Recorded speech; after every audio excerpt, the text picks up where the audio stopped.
সংবাদ স্টুডিওত মৰস্মিতা গোস্বামী আৰম্ভণিতে গুৰুত্বপূৰ্ণ খবৰ নিৰ্বাচনৰ পূৰ্বে এতিয়া কংগ্ৰেছত পদত্যাগৰ ধুমুহা শীঘ্ৰে বিজেপিলৈ কংগ্ৰেছৰ প্ৰাক্তন মন্ত্ৰী অজন্তা নেওগ 26 ডিসেম্বৰত অমিত শাহৰ উপস্থিতিত কৰিব যোগদান সন্দৰ্ভত মুখ্যমন্ত্ৰীয়ে যোগাযোগ কৰিছে অজন্তা নেওগে 26 ডিসেম্বৰত গুৱাহাটীলৈ আহিব অমিত শাহ বৰ্তমান গোলাঘাট সমষ্টিৰ বিধায়িকা অজন্তা নেওগ আৰু দীৰ্ঘদিনৰ পৰা অজন্তা নেওগে বিজেপিত যোগদান কৰিব বুলি চৰ্চা লাভ কৰিছিল ৰাজনৈতিক মহলত অজন্তা নেওগৰ বিজেপিত যোগদানৰ বিৰোধিতাৰে প্ৰতিবাদো সাব্যস্ত কৰিছিল গোলাঘাটৰ বিজেপি কৰ্মীয়ে আৰু এই মুহূৰ্তৰ খবৰ আমি জনাইছো যে নিৰ্বাচনৰ পূৰ্বে কংগ্ৰেছৰ এতিয়া পদত্যাগৰ ধুমুহা বলিছে আৰু শীঘ্ৰে বিজেপিলৈ আহিব কংগ্ৰেছৰ প্ৰাক্তন মন্ত্ৰী অজন্তা নেওগ 26 ডিসেম্বৰত অমিত শাহৰ উপস্থিতিত তেওঁ ভাৰতীয় জনতা পাৰ্টিত যোগদান কৰিব যোগদান সন্দৰ্ভত ইতিমধ্যে মুখ্যমন্ত্ৰী সৰ্বানন্দ সোণোৱালৰে যোগাযোগ অজন্তা নেওগৰ 26 ডিসেম্বৰত গুৱাহাটীলৈ আহিব অমিত শাহ আৰু বৰ্তমান গোলাঘাট সমষ্টিৰ বিধায়িকা অজন্তা নেওগ দীৰ্ঘদিনৰ পৰা অজন্তা নেওগে বিজেপিত যোগদান কৰিব বুলি চৰ্চা চলি আছিল আৰু তেওঁ সংবাদ মাধ্যমৰ জৰিয়তে সেয়া নচাত কৰিছিল যদিও এবাৰ এই চৰ্চা লাভ কৰা গৈছে যে 26 ডিসেম্বৰত অমিত শাহৰ উপস্থিতিত যোগদান কৰিব ভাৰতীয় জনতা পাৰ্টিত আৰু বিজেপিত যোগদানৰ বিৰোধিতাৰে প্ৰতিবাদো সাব্যস্ত কৰিছিল গোলাঘাটৰ বিজেপি কৰ্মীসকলে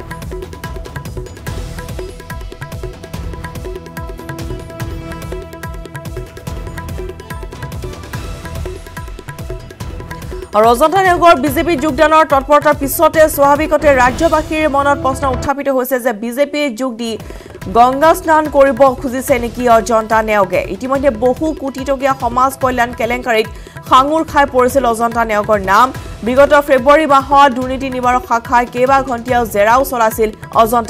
অজন্তাৰ উত্তৰত অসন্তুষ্ট তদন্তকাৰী বিষয়াই সেই সময়তে দিছিল পুনৰ জেৰা কৰাৰ ইংগিত শেহতীয়াকৈ গোলাঘাটৰ কংগ্ৰেছৰ বিধায়িকাগৰাকীৰ বিজেপিত যোগদানৰ এই তৎপৰতাই কেলেংকাৰীৰ কোলা দাগ মোচনৰ প্ৰচেষ্টা বুলিও চৰ্চা চলিছে অজন্তা নেওগৰ বিজেপি যোগদানৰ তৎপৰতা এতিয়া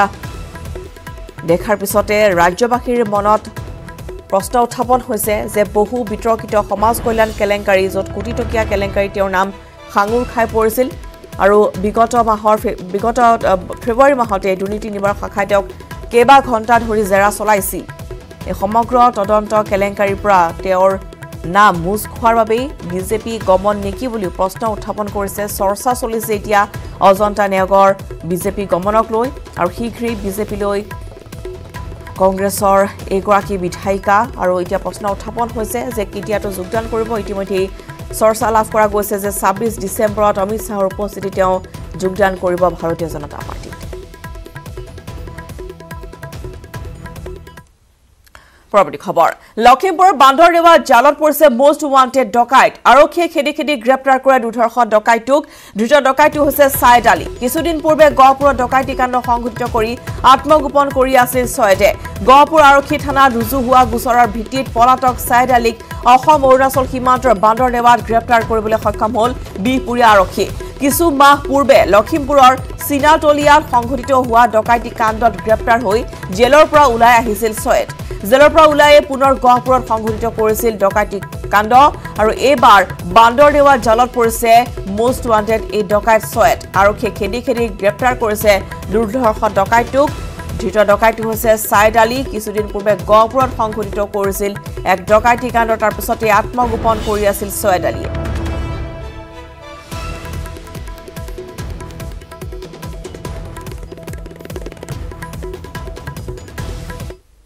যে তেওঁ মানে বান্দৰদুৱা হৈ তেওঁ ঘৰলৈ যাবলৈ বিচাৰিছিলে আৰু সেইটো সময়তে আমি তেওঁ বান্দৰদুৱাত জাল পাতি তেওঁ ধৰা হয় আপোনাৰ মতে লখিমপুৰ এমএলএ ছাৰৰ ঘৰত চিনাতলিয়াতে ক'ৰবাত তেওঁ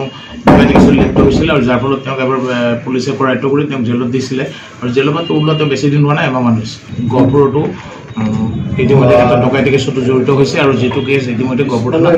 ৰেজিষ্টাৰ হৈ আছে আৰু এতিয়া আমি গহপুৰ থানাক ইনফৰমেশ্যন দিছোঁ তেওঁক নিবৰ বাবে আৰু তেওঁক আমি গহপুৰ থানাত হেণ্ডঅভাৰ কৰিম ৰাজ্য সিআইডি দাখিল কৰিব এছআই কেলেংকাৰীৰ চাৰ্জশ্বীট আদালতত দাখিল কৰিব চাৰ্জশ্বীট ৰাজ্যক পোৱা এছআই কেলেংকাৰী তদন্ত প্ৰক্ৰিয়া সমাপ্ত কৰিছে সিআইডিয়ে ইতিমধ্যে এছআই কেলেংকাৰীৰ অভিযুক্ত কেইবাজনো পৰিছে আৰক্ষীৰ জালত পুনৰবাৰ জনাও যে আজি সিআইডিয়ে দাখিল কৰিব এছআই কেলেংকাৰীৰ চাৰ্জশ্বীট আদালতত চাৰ্জশ্বিট দাখিল কৰা হ'ব ৰাজ্য কপাই যোৱা এছআই কেলেংকাৰী তদন্ত প্ৰক্ৰিয়া ইতিমধ্যে CID সমাপ্ত কৰিছে আৰু ইতিমধ্যে এছআই কেলেংকাৰীৰ অভিযুক্ত কেইবাজনো পৰিছে আৰক্ষী জালত আৰু চাৰ্জশ্বিট আজি দাখিল কৰা হ'ব অভিযুক্তৰ বিৰুদ্ধে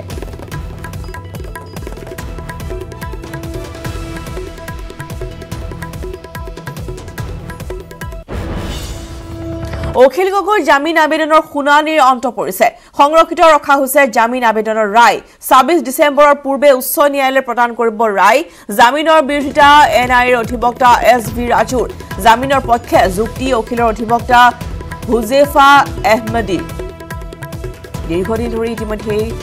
কাৰাবন্দী হৈ আছে কৃষক নেতা অখিল গগৈ আৰু অখিল গগৈৰ জামিন আবেদনৰ শুনানিৰ ইতিমধ্যে অন্ত পৰিছে সংৰক্ষিত ৰখা হৈছে জামিন আবেদনৰ ৰায় আগন্তুক ২৬ ডিসেম্বৰৰ পূৰ্বে উচ্চ ন্যায়ালয়ে তেওঁৰ জামিন আবেদনৰ ৰায় প্ৰদান কৰিব আৰু জামিনৰ বিৰোধিতা কৰিছিল NIৰ অধিবক্তা SV ৰাজুৱে জামিনৰ পক্ষে যুক্তি দাখিল কৰিছিল অখিলৰ অধিবক্তা হুজেফা আহমেদী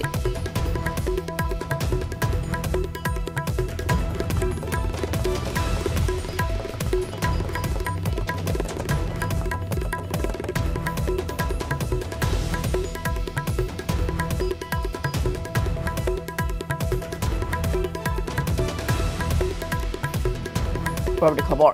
বহিৰাজ্যত অসমৰ যুৱতীক দলবদ্ধ বলাৎকাৰ হত্যা বেংগালুৰুত হাউলিৰ যুৱতীক বলাৎকাৰৰ হত্যা বেংগালুৰুত অধ্যয়নৰ বাবে গৈছিল যুৱতীগৰাকী তিনি যুৱকৰ বিৰুদ্ধে বলাৎকাৰৰ হত্যাৰ অভিযোগ উত্থাপন হৈছে অভিযুক্ত গোৱালপাৰাৰ আনিছুৰ ৰহমান বৰপেটাৰ হাউলিৰ কাটলিঝাৰত ঘৰ দুৰ্ভগীয়া যুৱতীগৰাকীৰ 14 ডিসেম্বৰত বিমান যোগে উপস্থিত হৈছিল হি বেংগালুৰুত বেংগালুৰু চহৰৰ ইষ্ট ৱেষ্ট কলেজত BSc নাৰ্ছিং অধ্যয়নৰ বাবে গৈছিল যুৱতীগৰাকী ইতিমধ্যে কৰ্ণাটক আৰক্ষীয়ে গ্ৰেপ্তাৰ কৰিছে অভিযুক্ত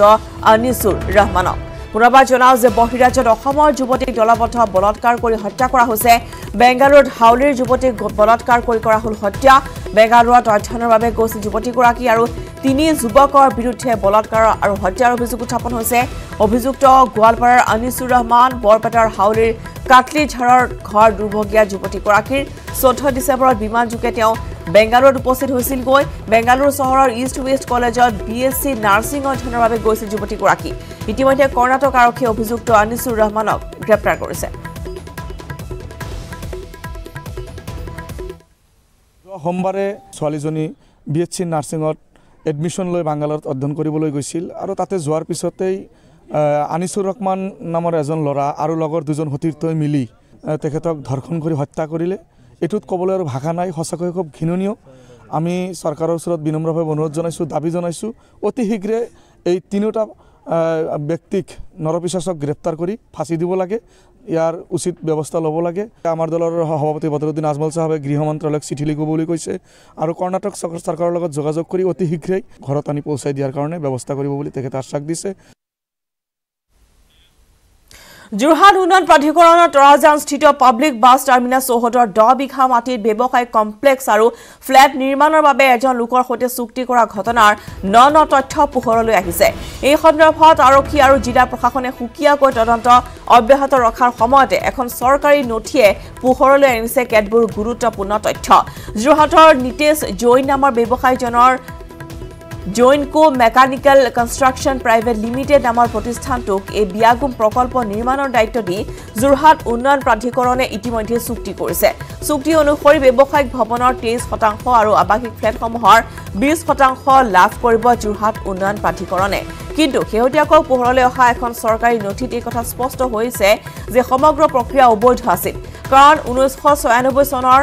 25 ফেব্ৰুৱাৰীৰ অসম ৰাজপত্ৰত প্ৰকাশিত জাননী অনুসৰি চৰকাৰে এই মাটি যোৰহাট উন্নয়ন প্ৰাধিকৰণক প্ৰদান কৰিছিল ৰাজহুৱা বাছ আস্থান নিৰ্মাণৰ বাবেহে এই মাটিত ফ্লেট নিৰ্মাণ কৰিবলৈ হলে চৰকাৰৰ অনুমোদনৰ প্ৰয়োজন হ'ব বুলি জানিবলৈ দিছে বিশিষ্ট অধিবক্তা ৰিণ্টু গোস্বামীয়ে এই প্ৰক্ৰিয়াত বৃহৎ দুৰ্নীতি হোৱাৰ ৰাজহুৱা অভিযোগ উত্থাপন হোৱাৰ পিছতে যোৰহাটৰ উপায়ুক্ত সমগ্ৰ ঘটনাৰ তদন্ত ঘোষণা কৰাৰ লগতে এই সন্দৰ্ভত ৰুজু হোৱা এক গোচৰৰ সন্দৰ্ভত যোৰহাট আৰক্ষীয়েও তদন্ত আৰম্ভ কৰিছে ইতিমধ্যে যোৰহাটৰ জিলা আৰু সত্ৰ ন্যায়াধীশৰ আদালতে যোৰহাট উন্নয়ন প্ৰাধিকৰণৰ সভাপতি গৰাকীৰ জামিনৰ আবেদন নাকচ কৰিছে এই ঘটনাৰ নিৰপেক্ষ তদন্ত হলে আৰু বহু বিস্ফোৰক তথ্য পোহৰলৈ অহাৰ সম্ভাৱনা ব্যক্ত কৰিছে অধিবক্তা গোস্বামীয়ে সাম গভৰ্ণমেণ্টৰ যিখন গেজেট নটিফিকেশ্যন সেই নটিফিকেশ্যনখন ওলাইছিলে 25 ফেব্ৰুৱাৰী 1996 চনত এই নটিফিকেশ্যনত এটা LA কেছ 1/96 এই গোচৰটোৰ জৰিয়তে 14 বিঘা একঠা 5 ডোচা মাটি আমাৰ যেটো পাব্লিক বাছ টাৰ্মিনাস আছে যোৰহাট উন্নয়ন প্ৰাধিকৰণৰ সেই মাটিখিনি অধিগ্ৰহণ কৰা হৈছিল বিভিন্ন ব্যক্তিৰ পৰা আৰু অধিগ্ৰহণ কৰি যোৰহাট উন্নয়ন প্ৰাধিকৰণে এই মাটিখিনি চৰকাৰৰ পৰা বিচাৰিছিল আৰু উন্নয়ন প্ৰাধিকৰণক পাব্লিক বাছ টাৰ্মিনাসৰ কাৰণে দিয়া হৈছিল আমি শেহতীয়াভাৱে দেখা পালো যোৰহাটত যোৱা 6 অক্টোবৰত নীতিশ জৈন নামৰ এগৰাকী ব্যৱসায়ীৰ লগত এখন চুক্তিপত্ৰ তেওঁলোকে স্বাক্ষৰিত কৰিছে আৰু সেই চুক্তিপত্ৰখন সাব ৰেজিষ্ট্ৰাৰ অফিচত ৰেজিষ্টাৰ্ড কৰিছে আৰু তাত কোৱা হৈছে যে এই 14 বিঘা মাটিত এটা এপাৰ্টমেন্ট হ'ব কমাৰ্শিয়েল বিল্ডিং হ'ব হোটেল হ'ব সিনেমা হল হ'ব গতিকে এই আৰু তাৰ 80%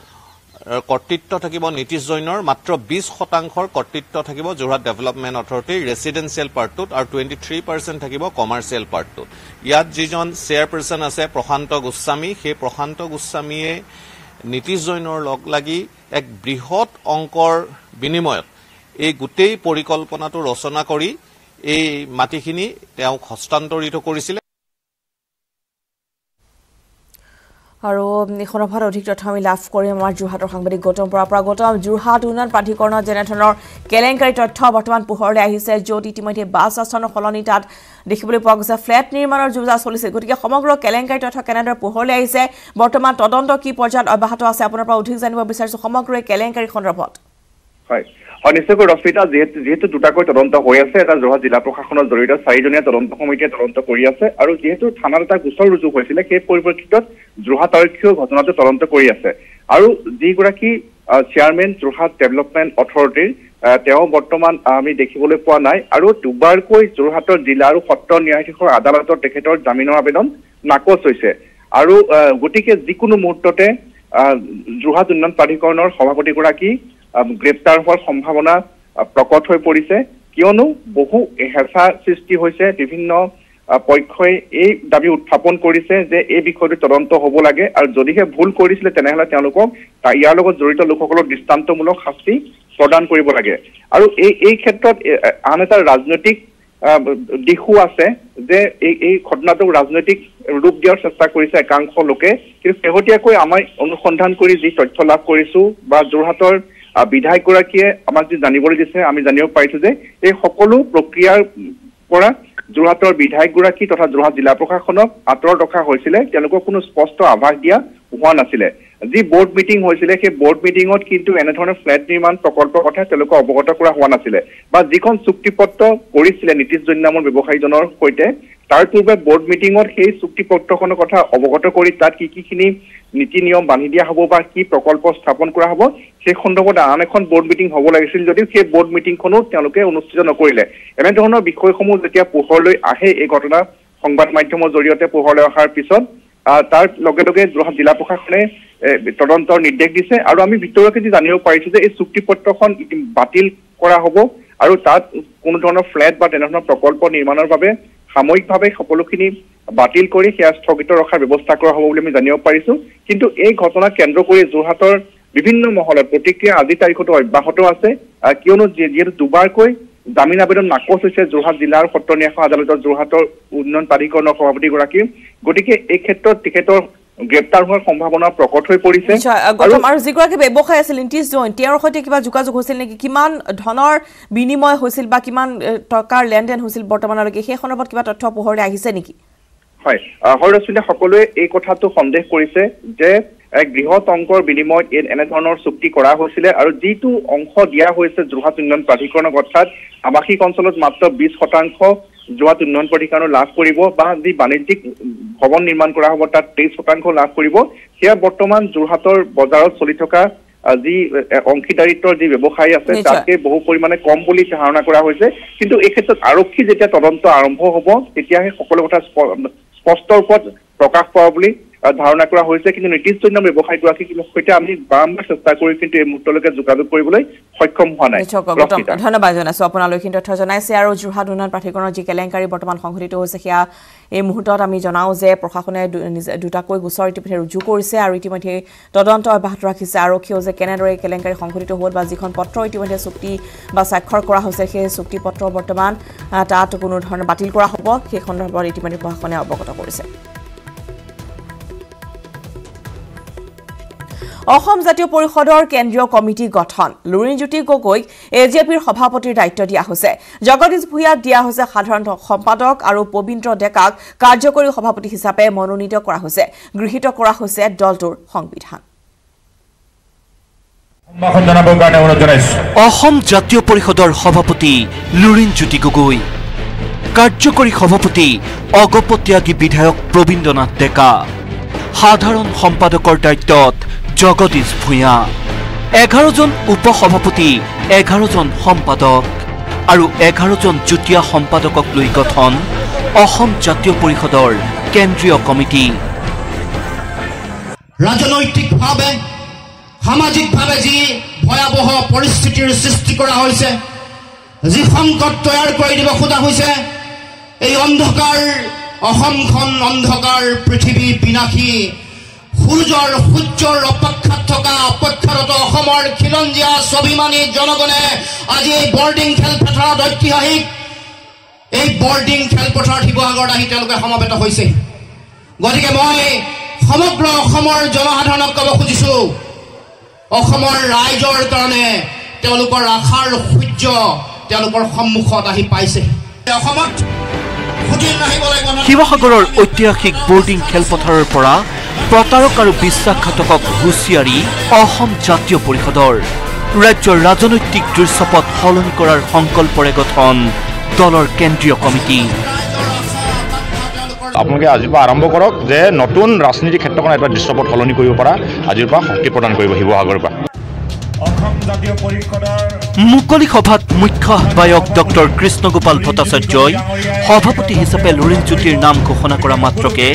জনতাৰ জয়ধ্বনিত ডুব গ'ল বৰ্ডিং খেলপথাৰ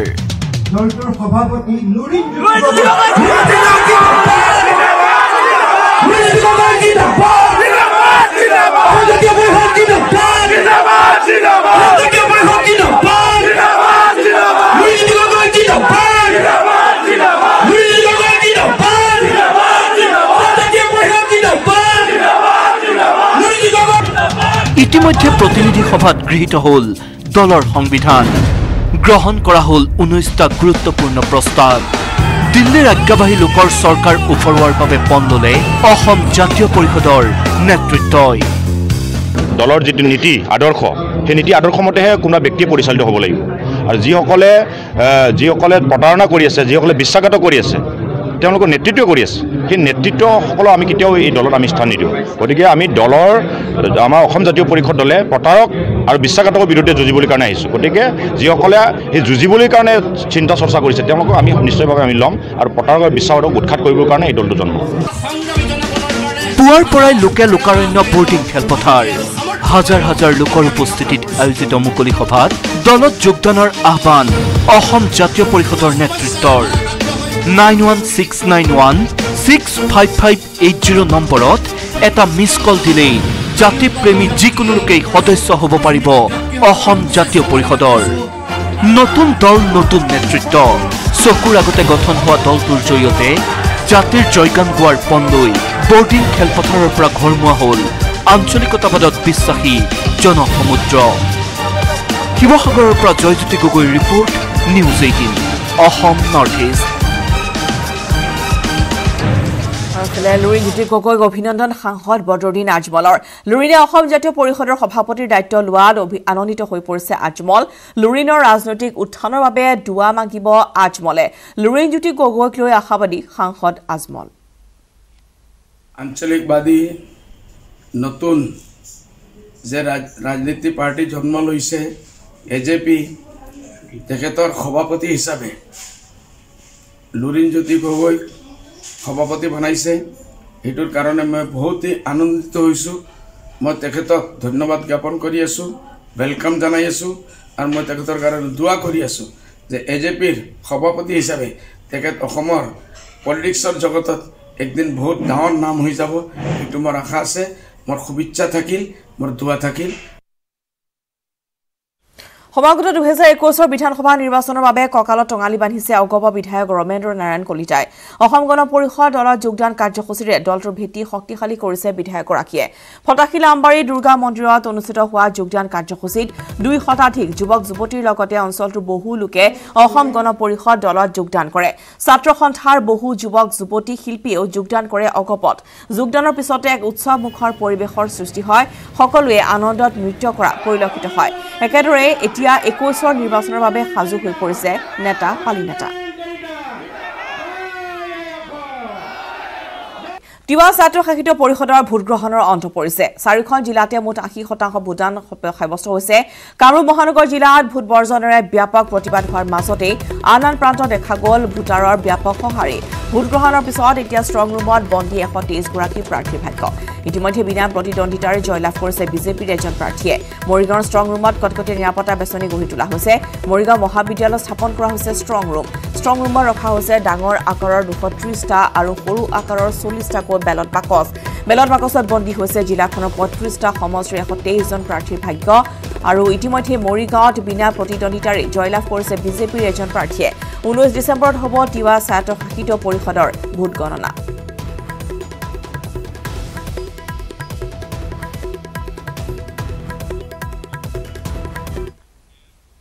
বড়োভূমি দুৰ্নীতিগ্ৰস্তৰ স্থান নাই দুৰ্নীতিগ্ৰস্ত এতিয়া বিদায় লওক গৃহভূমি তামুলপুৰত উপস্থিত হৈ হকিয়নি বিটিচিৰ মুখ্য কাৰ্যবাহী সদস্য প্ৰমোদ বড়োৰ বৃহস্পতিবাৰে জয়লাভৰ পিছত প্ৰথমবাৰৰ বাবে গৃহ সমষ্টি গয়াবাৰীত উপস্থিত হৈ ৰাজ্যৰ সম্বৰ্ধনা গ্ৰহণ কৰে প্ৰমোদ বড়োৱে আৰু তেওঁ মন্তব্য আগবঢ়ায় যে বৰ্তমান দুৰ্নীতিগ্ৰস্তৰ কোনো স্থান নাই বড়োভূমিত এতিয়া দুৰ্নীতিয়ে বিদায় ল'ব আৰু নতুন পৰিকল্পনা নতুন এক বিচাৰধাৰাৰে তেওঁলোকে বিটিচিৰ এক নতুন চৰকাৰ গঠন কৰিব মুখ্য কাৰ্যবাহী সদস্য প্ৰমোদ বড়োৰ এই মন্তব্য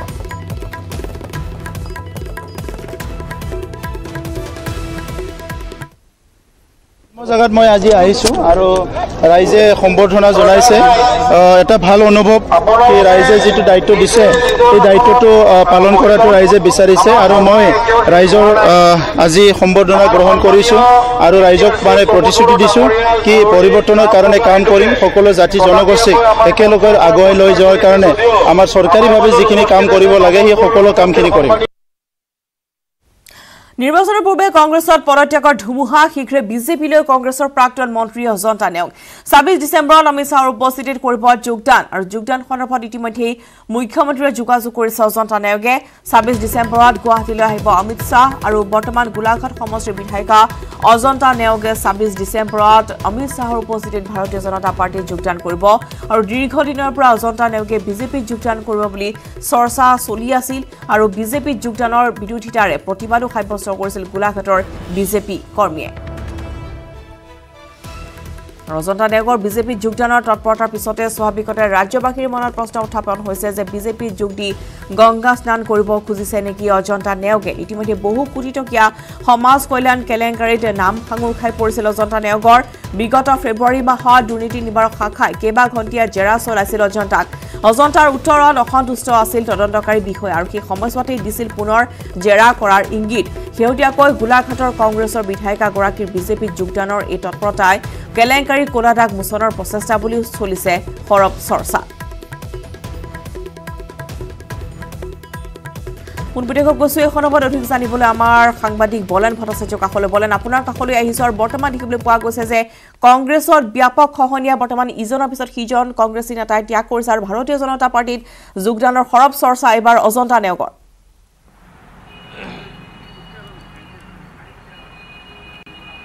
চাওক 21 নিৰ্বাচনৰ দিন চমু চাপি অহাৰ লগে লগে প্ৰতিটো ৰাজনৈতিক দলে নিজৰ শক্তি বৃদ্ধিৰ কাৰণে ইতিমধ্যে উঠি পৰি লাগিছে আৰু নিৰ্বাচনৰ প্ৰাক মুহূৰ্তত ইতিমধ্যে দলীয় যিসমূহ কাম কাজ সেইসমূহ তৎপৰতাৰে আগবঢ়াইছে তেনে সময়ছোৱাতে যদি আমি চাবলৈ যাওঁ তেতিয়াহ'লে দেখিব পোৱা গৈছে কংগ্ৰেছ দলৰ ক্ষেত্ৰত সেয়া বিপৰীত দেখিব পোৱা গৈছে শেহতীয়াকৈ কেইবাগৰাকীও কংগ্ৰেছৰ জ্যেষ্ঠ নেতা ইতিমধ্যে পদত্যাগ কৰিছে আৰু তাৰপিছত যোৱাকালি আমি দেখিবলৈ পালোঁ যে আনুষ্ঠানিকভাৱে ৰাজ্যৰ মুখ্যমন্ত্ৰী সৰ্বানন্দ সোণোৱালৰ সৈতে এক বৈঠকতো মিলিত হৈছে প্ৰাক্তন মন্ত্ৰী তথা বৰ্তমানৰ বিধায়িকা অজন্তা নেওগে আৰু সেয়াই স্পষ্ট কৰিছে যে আগন্তুক দিনত কংগ্ৰেছৰ এগৰাকী বিধায়িকা তথা অজন্তা নেওগে যে ভাৰতীয় জনতা পাৰ্টিত যোগদান কৰিব সেয়া নিশ্চিত যদিওবা এই মুহূৰ্তত আনুষ্ঠানিকভাৱে যোগদানৰ কোনো ধৰণৰ তাৰিখ বা সেয়া